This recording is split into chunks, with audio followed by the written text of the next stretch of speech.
네, 안녕하세요. 축구생각입니다. 축구 승무패도 또 37회차 EPL 8경기 분석 및 초안픽 공유하도록 하겠습니다. 일단 이번 주 K리그가 주중에 있기 때문에 K리그는 주중 경기들까지 보고 나서 최종 픽에 반영을 하도록 하겠습니다. 원래였으면 K리그 초안픽을 할 텐데 지금 이번 주중 경기 끝나고 주말 경기가 하위 스플릿과 상위 스플릿으로 나눠지는 마지막 경기입니다. 그래서 공통된 시간에 K리그가 다 치러지기 때문에 일단은 이번 주는 K리그 초안픽을 준비하지 않았고요. K리그 같은 경우에는 지금 이번 주중 경기들에 따라서 어느 정도 대충 윤곽이 잡힐 것 같습니다. 상위 스플릿인 파이널 A 그리고 하위 스플릿인 파이널 B 쪽으로 이렇게 어느 정도 가락이 잡히기 때문에 그거에 맞춰서 또 분석을 해야 될 것 같아서 일단 초안픽 공유에서는 K리그를 현재 경기력만 포함을 해서 했지만 일단 최종 픽과 조금 달라지는 부분들도 있을 것 같습니다. 자, 일단 최근 전적 그리고 순위 같은 경우에 EPL이 지금 개막한 리그이기 때문에 개막한 지 얼마 안 돼서 1라운드밖에 치르지 않아서 반영을 하지 않았습니다. EPL 같은 경우에는 아무래도 이번 시즌 첫 경기이기도 하고 토토에 들어온 게 처음이기 때문에 그래서 좀 영상이 길어질 부분도 있는데 그 부분 양해 말씀드리고요.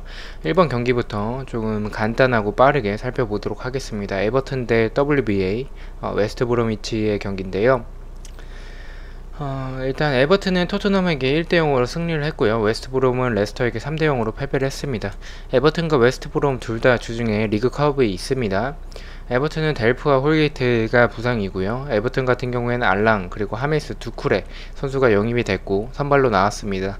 샬케에서 분데스리그가 이번 연도에 또 토트에 들어왔었기 때문에 그때 케니 선수가 좋은 활약을 보여줬었는데 원래는 에버튼 소속이었고 샬케로 임대를 갔었습니다. 임대에서 복귀를 했고요. 일단은 교체 명단은 있었지만 결장을 했습니다. WBA 같은 경우에는 웨스트브롬은 지금 이바노비치를 영입을 했다라는 소식이 있네요. 이바노비치 나이가 좀 너무 많아서 일단 뭐 에버튼 같은 경우에 세트피스와 밸런스가 굉장히 또 좋은 모습을 알란과 하메스 그리고 두쿠레가 영입이 되면서 중원이 굉장히 단단해졌습니다. 히샬리송 일단 결정력은 조금 아쉽긴 했지만 좋은 모습을 보여줬고 역습이나 크로스가 항상 좋았었던 에버튼이고 지난 시즌과 비슷한 모습을 보여줬습니다. 웨스트브로미치 같은 경우에는 5백으로 나왔고요. 영입된 로빈슨 선수는 제가 지난 시즌에 셰필드에 있었을 때 조금 좋게 봤었던 선수였는데 겨울 이적 시장에서 WBA로 임대를 갔었고 완전 영입을 한 것으로 보입니다. 그래서 톱으로 나왔었고요. 수비적으로 나오긴 했지만 전반 초반까지는 뒷공간이나 침투 플레이 또 측면에서의 이런 플레이들 생각보다 그렇게 나쁘진 않았습니다. 두 팀을 봤었을 때는 웨스트 브로미치의 수비가 침투에 조금 약한 부분 그리고 뒷공간을 노출하는 부분 측면에 대한 불안함 볼 처리도 좋지 못한 부분 이런 부분들을 본다면 에버튼의 역습과 측면에서의 크로스 공격을 막아내기에는 조금 버겁지 않나라고 생각을 합니다. 하지만 에버튼의 수비도 토트넘전에서 공간에 대한 불안함이 좀 있었다라고 좀 수비적으로는 좀 불안한 부분이 있었다라고 생각을 해요. 그리고 지난 경기에서 웨스트 브로미치가 전반 초반에 보여줬던 나쁘지 않았었던 모습 저는 개인적으로 이변이 나올 수도 있을 것 같은 그런 느낌이 듭니다. 물론 홈에서 에버튼이 굉장히 또 강하고 지금 웨스트 브로미치가 수비적으로는 조금 불안한 부분들이 있지만 첫 경기 좀 큰 점수차로 레스터에게 3대0으로 패배를 했었고 그런 부분을 본다면 이번 경기에서는 조금 더 수비적으로 나오지 않을까라고 생각을 하고 있습니다. 그렇게 수비적으로 나왔을 때 에버튼의 이런 결정력이 살아날 수 있을까 골을 넣을 수 있을까에 대해서는 조금 의구심이 들어서 일단은 저는 조금 이변 쪽으로 조금 생각을 하고 있고요. 일단 웨스트 브로미치가 레스터에게 대패를 하긴 했지만 두 골을 실점했던 장면들이 페널티킥이었다라는 점 그리고 에버튼 쪽으로 투표율이 좀 많이 몰린다면 그럴 경기로도 보이기도 해서 초안의 이변으로 에버튼의 단통 무 쪽을 보고 있고요. 근데 에버튼이 한 뭐 70%의 투표율이 넘어가지 않는다면 저는 에버튼 승 쪽도 볼 것 같습니다. 현재까지는 70%를 넘는다는 전제 하에 에버튼의 단통 무 쪽으로 보도록 하겠습니다. 이번 경기입니다. 리즈 대 플럼의 경기고요. 리즈는 리버풀에게 4대3으로 패배, 플럼은 아스날에게 3대0으로 패배를 했습니다. 리즈와 플럼 둘 다 주중에 리그컵이 있고요. 비엘사의 리즈 같은 경우에는 로드리고 선수가 영입이 됐지만 뭐 말도 안 되는 그런 좀 페널티 에어 내에서 페널티 박스 안에서 그렇게 좀 바보 같은 수비를 하면서 페널티킥을 내줬었고 결국에는 리즈가 패배를 했었습니다. 전체적으로 후방 빌드업을 하다가 뒷공간을 노리는 이런 롱볼, 침투하는 모습, 압박, 굉장히 공격적인 모습이었고 해리슨도 좋았지만 케미 필립스의 이런 후방에서의 전방으로 한 번에 공간을 노리는 롱패스 같은 경우에는 약간 피를로의 느낌이 났었습니다. 일단 굉장히 많은 활동량을 가져가기 때문에 지난 시즌에도 리즈가 조금 퍼졌었다라고 합니다. 후반기에. 이번 시즌도 후반기 가면 조금 퍼질 것 같은데 아직까지는 리그 초반이기 때문에 돌풍의 모습을 좀 보여주지 않을까라고 생각을 하고 있고요. 플럼 같은 경우에는 압박이나 뭐 크로스, 역습 이런 모습들이 있었고 측면 공격이 조금 날카롭긴 했었어요. 가장 좀 플럼의 좋았던 부분은 이런 측면 공격이었던 것 같고요. 특히나 우측 사이드백이었던 오도이 선수, 이 선수의 오버래핑이 좋았습니다. 첼시의 오도이가 아닙니다. 수비 시에는 약간 두 줄 수비 형태로 좀 수비에 집중하는 모습들이 있고 일단 두 팀은 습격한 팀들의 맞대결이고요. 리즈는 압박에 좀 고전하는 모습이 후방에서의 빌드업을 하면서 그런 모습들이 있고 수비적으로 공격에 가담하는 선수가 많기 때문에 역습이나 뒷공간에 대한 그런 수비적인 불안함이 있어서 플럼의 역습이나 측면 공격에 당할 가능성도 있어 보입니다. 하지만 플럼의 수비는 개인적으로 좀 많이 불안했고요. 수비가 좀 쉽게 벗겨지는 모습들이 굉장히 또 많았어서 리즈가 이 경기는 잡지 않을까라고 생각을 합니다. 또한 리즈 상대로 플럼이 두 팀 다 승격팀의 맞대결이기 때문에 주줄 수비를 할 것 같진 않아요. 그래서 뒷공간을 리즈가 노릴 수 있다라고 봐서 리즈의 단통승 예측합니다. 3번 경기입니다. 맨유 대 크리스탈 팰리스의 경기고요. 맨유는 일단 아직 리그 경기를 치르지 않았고요. 아스톤 빌라와의 친선 경기에서 1대0으로 패배를 했습니다. 물론 100% 주전 멤버는 아니었습니다. 크리스탈 팰리스 같은 경우에 사우스햄튼에게 1대0으로 승리를 했습니다. 맨유는 일단은 뭐 이 챔스를 나가기 때문에 리그컵이 없고요. 수정국은 주중에 리그컵이 있습니다. 크리스탈 팰리스는 뭐 아놀트, 사코, 톰킨스, 위컴, 뭐 케일, 벤테케 부상자 굉장히 많습니다. 맨유는 1라운드에 경기가 없어서 작년 경기력을 참고를 하자면 리그 막판에 뭐 부상 선수들도 있었고 루크쇼나 이제 뭐 부상 선수들도 있었고 체력적으로 지쳐있는 똑같은 라인업을 가져오면서 지쳐있는 모습들이 있긴 했지만 프리시즌을 통해서 휴식을 취해서 더 좋은 경기력을 보여주지 않을까라고 생각을 합니다. 크리스탈은 역시나 선수비 후 역습을 하는 팀이고 압박이 좋고 세트피스가 좋고 그리고 자아를 지켜냈다라는 점에 있어서는 조금 다행으로 보입니다. 맨유가 측면에 대한 불안함이 있긴 하지만 부상자들 루크쇼도 친선 경기에서 뛰었었고 반면에 크리스탈 팰리스는 부상자가 많습니다. 맨유가 지난 시즌에 크리스탈 팰리스 상대로 좀 어려워했던 모습들이 있었긴 하지만 페르난데스가 오고 나서는 라인을 내린 이런 팀들 상대로도 좀 공략을 좀 어느 정도 잘 해냈기 때문에 또 페널티킥을 좀 잘 만들어냈었기 때문에 문제는 없어 보이고 일정상으로도 맨유가 너무 유리합니다. 맨유는 리그 경기를 치르지 않았고 주중에 리그컵도 없지만 크리스탈 팰리스는 지난주에 리그 경기도 치르고 주중 리그컵을 하고 나서 맨유와의 맞대결입니다. 다만 투표율이 좀 많이 몰린다면 이변으로 무승부도 가져가면 좋지 않을까라고 조금 생각을 하고 있습니다. 현재까지의 상황과 경기력은 맨유로 보이고 있고요. 저는 맨유의 단통승 예측합니다. 4번 경기입니다. 아스날 대 웨스트햄의 경기고요. 아스날은 풀럼에게 3대0 승리, 웨스트햄은 뉴캐슬에게 2대0으로 패배를 했습니다. 일단 아스날은 주중에 리그컵이 없고요. 웨스트햄은 주중에 리그컵이 있습니다. 아스날은 무스타피, 마리, 루이즈, 마르티넬리 선수가 부상이고요. 가브리엘과 마리, 윌리안 선수를 영입을 했습니다. 마리는 임대에서 이제 영입을 했고요. 최전방에서의 호흡 굉장히 좋았고요. 역습도 좋았고 뒷공간을 노리는 모습 빌드업 좋았지만 전반 초반에 풀럼의 압박에 좀 고전을 했습니다. 후방 빌드업을 해나가는 과정에 있어서 웨스트햄은 작년과 크게 바뀐 점은 없어 보입니다. 선수도 좀 비슷하고요. 미들진의 라이스 그리고 수책 그리고 전방에는 뭐 보엔이나 뭐 포르날스, 안토니오 이런 선수들의 전방으로 지난 시즌과 거의 비슷한 모습을 가져가고 있습니다. 크로스 공격과 세트피스 이 부분이 그나마 웨스트햄의 팀에서 공격에서 가장 나은 점이다 라고 생각을 하고요. 파비안스키 키퍼 외에는 이렇다 할 특색이 없는 팀인 것 같아요. 웨스트햄 같은 경우에는. 개인적으로 이 경기는 아스날 쪽으로 좀 강하게 보고 있긴 합니다. 일정적으로 유리하기도 하고, 아스날은 아르테타 감독 부임 후에 커뮤니티 쉴드도 우승을 했고 FA컵도 우승을 하면서 위닝 멘탈리티를 갖춘 모습이다 라고 생각을 하고 있습니다. 예전에 아스날이었다면 플럼의 압박에 좀 어버버 하다가 실점을 했을 텐데, 지금 그런 압박에도 당황하지 않고 좀 잘 풀어나가는 모습, 그리고 윌리안이 들어오면서 페페보다 더 나은 모습들을 보여주고 있기 때문에 아스날이 유리하지 않을까라고 생각을 합니다. 웨스트햄의 수비가 엄청나게 불안하진 않고 특이사항이 크게는 없지만 측면과 중앙에 대한 이런 공간에 대한 불안함을 가지고 있는 팀이긴 합니다. 아스날의 측면에는 오바메양, 윌리안, 전방에 라카제트가 있고요. 중앙에는 세바요스가 있습니다.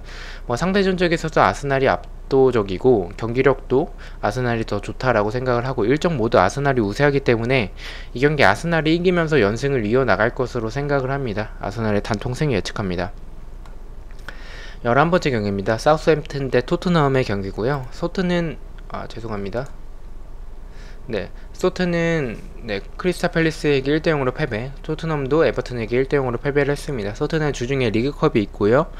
토트넘은 주중에 리그컵이 없습니다. 토트넘은 일단 탄강가가 부상이고요. 소트는 카일 워커 피터스를 영입을 했습니다. 근데 토트넘은 지금 레길론이랑 그리고 베일 선수의 베일 아마 올 것 같아요. 베일이 오면 주말 경기 바로 투입이 될지 모르겠지만, 베일이 오면 조금 더 고민을 그거 오는 거 보시고 또 픽을 하시는 것도 좋은 방향인 것 같습니다. 일단 사우스햄튼 같은 경우에는 역시나 전방 압박, 역습, 공격진의 개인 능력, 세트피스 등으로 풀어나가는 모습이고요. 토트넘은 정말 못하더라고요. 도어티가 일단 영입이 됐는데 침투하는 모습들은 좋은 모습을 보여주긴 했지만 기대치가 조금 높았던 건지 생각보다는 조금 아쉬운 모습이었습니다. 호이비에르도 선발로 나왔고요. 전체적인 역습이나 토비 선수의 롱킥으로 뒷공간을 노리는 플레이, 크로스 측면 등이 좋긴 했지만, 중원이 에버튼의 지금 중원이 강해졌다 할지라도 중원이 굉장히 좀 밀리고 좀 약한 그런 모습들이 있었습니다. 중원에서 해결이 안되기 때문에 토비 롱킥에 조금 의존하는 모습들, 그런 방향이 보였고요. 그래도 알리의 침투나 도어트의 침투는 좋았습니다. 그래도 케인과 손흥민의 한방을 보유하고 있는 토트넘입니다.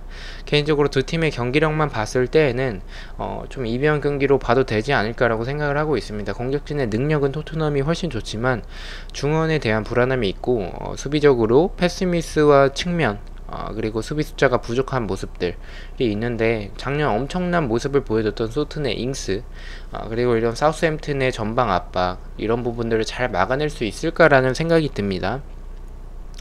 사우스햄튼은 공격진의 개인 능력으로 해결이 좀 가능한 부분들이 있고, 이런 말씀드렸던 압박에 토트넘이 고전할 것 같다라는 느낌이 들지만, 무린유가 1라운드 통해서 다시 준비를 할 것으로 보이고, 또 베일이 온다면 또는 일정의 유리함도 있고, 사우스햄튼이 분명히 전방 압박을 좀 강하게 하면 그것을 토트넘이 풀어나오지 못하면 좀 질 것 같고, 풀어나온다면 좀 이런 사우스햄튼의 뒷공간을 좀 노릴 수 있을 것 같긴 합니다. 그래서 토트넘의 승도 조금 배제할 수는 없을 것 같다라고 봐서 일단 초안은 승무패로 조금 지우도록 하겠습니다. 투표율을 보고 최종픽에 결정을 하도록 하겠습니다. 근데 일단 토트넘이 아무래도 손흥민 선수가 있기 때문에 투표율이 좀 많이 몰릴 것 같긴 해요. 그래서 고민을 해보도록 하겠습니다. 12번 경기입니다. 뉴캐슬 대 브라이튼의 경기고요. 뉴캐슬은 웨스트햄에게 2대0 승리, 브라이튼은 첼시에게 3대1로 패배했습니다. 두 팀 다 주중에 리그컵이 있습니다. 뉴캐슬은 두브라브라 키퍼가 부상이고, 브라이튼은 베나이트, 리즈 임대 갔었을 때 굉장히 좋은 모습을 보여줬었는데 결국에는 리즈에서 영입에 실패를 했고, 베나이트는 브라이튼에 남았습니다. 하지만 부상입니다. 뉴캐슬은 일단 결장을 하긴 했지만 프레이저 선수, 그리고 선발로 나왔었던 칼럼 윌슨, 루이즈, 노리치 시티에 있었던 그런 루이즈, 굉장히 좋은 선수죠. 영입을 했고요.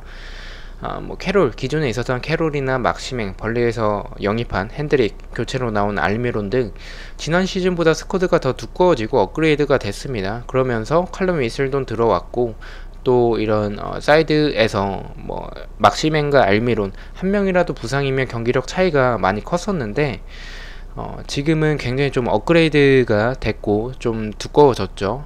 그리고 가장 큰 좋은 점은 조엘링턴을 더 이상 안 봐도 된다라는 점이 굉장히 좋은 것 같습니다. 스타일은 지난 시즌과 크게 바뀐 점은 없었습니다. 선수들은 조금 바뀌긴 했지만 막시맨과 핸드릭의 좌우 측면에서의 플레이, 역습을 노리는 부분, 크로스, 세트피스 등이 좋고 라인을 좀 낮게 가져가는 편입니다. 루이스 선수가 근데 이제 오버래핑을 좀 적극적으로 가담을 하면서 좌측에서의 루이스와 막시맹 이 라인은 굉장히 좋았습니다. 브라이튼은 일단 랄라나 선수를 영입을 했습니다. 하지만 뭐 에런 무이를 중국에 팔았다, 상하이 상강으로 이적을 했다라고 하는데 그 부분이 굉장히 아쉽습니다. 에런 무이가 있었을 때 브라이튼은 조금 좋았는데 그 부분에선 개인적으로 조금 아쉽고요. 랄라나는 또 지난 경기 부상으로도 교체 아웃이 됐습니다. 굉장히 유리몸이 된 선수죠. 그래도 램프티 선수가 우측에서 엄청난 모습을 보여줬습니다. 이 부분은 좀 다행으로 보이고 지난 경기 경기력 자체는 첼시 상대로 나쁘지 않은 경기력을 보여줬어요. 트로사르와 무페 이런 공격진은 나왔었고 코널리 선수는 교체로 투입이 됐었습니다. 세트피스나 활동량, 압박, 크로스, 중거리 등이 좋은 브라이튼이고요. 뉴캐슬의 수비가 사실 세트피스나 크로스 수비 외에는 크게 불안한 모습이 없는 팀입니다. 수비적으로는 그래도 단단한 팀이지만 두브라브라 키퍼가 이 부재는 조금 아쉽다라고 생각은 합니다. 하지만 브라이튼은 공간을 굉장히 많이 내주는 팀이고요. 뉴캐슬은 투자한 만큼 지난 시즌보다 더 좋은 경기력을 보여주고 있다라고 생각을 합니다. 여기서 프레이저까지 나온다면 굉장히 좀 좋을 것 같습니다. 교체로 이제 핸드릭과 알미론을 보유하게 되는 거여서 조커로서의 역할도 조커 선수들도 굉장히 좋아지게 되고 루이스 선수의 오버래핑으로 측면이 강해졌기 때문에 캐롤의 이런 크로스 공격에 의해서 뚝배기 이 공격도 효과가 있을 것이다 라고 생각을 합니다. 저는 뉴캐슬, 브라이튼 지난 경기 굉장히 경기력이 좋았지만 그래도 뉴캐슬이 조금 더 좋아지고 있는 모습이지 않나 라고 생각을 합니다. 뉴캐슬의 단통 승리 예측합니다. 13번 경기입니다. 첼시 대 리버풀의 경기고요. 첼시는 브라이튼에게 3대1로 승리, 리버풀은 리즈에게 4대3으로 승리를 했습니다. 일단 두 팀 다 주중에 리그컵이 없습니다. 첼시는 길무어, 티아고 실바, 지에어 선수가 이런 부상이고요. 리버풀은 따로 설명을 하진 않겠습니다. 치미카스 외에는 특별한 영입이 없었고 수비적으로 공격에 가담하는 선수가 많다 보니까 뒷공간 노출이 있었지만 공격적으로는 지난 시즌과 크게 달라진 점은 없습니다. 첼시는 하베르츠, 베르너, 치렐, 지에우, 티아고 실바 굉장히 많은 선수를 영입을 했지만 하베르츠는 아직 적응이 필요해 보이고 베르너는 그래도 많은 활동량을 가져가면서 좋은 모습을 보여줬습니다. 선발로 나왔었던 치크가 좀 좋지 않았었고 치크 선수와 바클리 선수를 교체를 하면서 경기력이 좋아졌던 첼시였습니다. 공간을 노리는 모습, 크로스 공격이 굉장히 좋았지만 브라이튼 상대로 좀 고전을 했었던 첼시였었고요. 포백에서의 알론소는 너무 불안했지만 그래도 취렐 선수가 영입이 됐기 때문에 대체 가능하다, 오히려 더 좋은 부분을 보여줄 것 같다라고 생각을 합니다. 첼시의 측면 그리고 크로스 공격에 대한 불안함, 세트피스 지난 시즌부터 계속 불안했던 모습이었고요. 중앙 공간도 좀 많습니다. 리버풀과의 경기는 리버풀이 경기를 주도할 텐데 그렇다면 베르너의 오프더볼 능력이 잘 발휘되지 않을까 라고 생각을 하고 있습니다. 이 첼시에서의 베르너가 이런 라인 브레이킹 능력도 굉장히 또 좋기 때문에 리버풀이 라인을 내릴 것 같진 않습니다.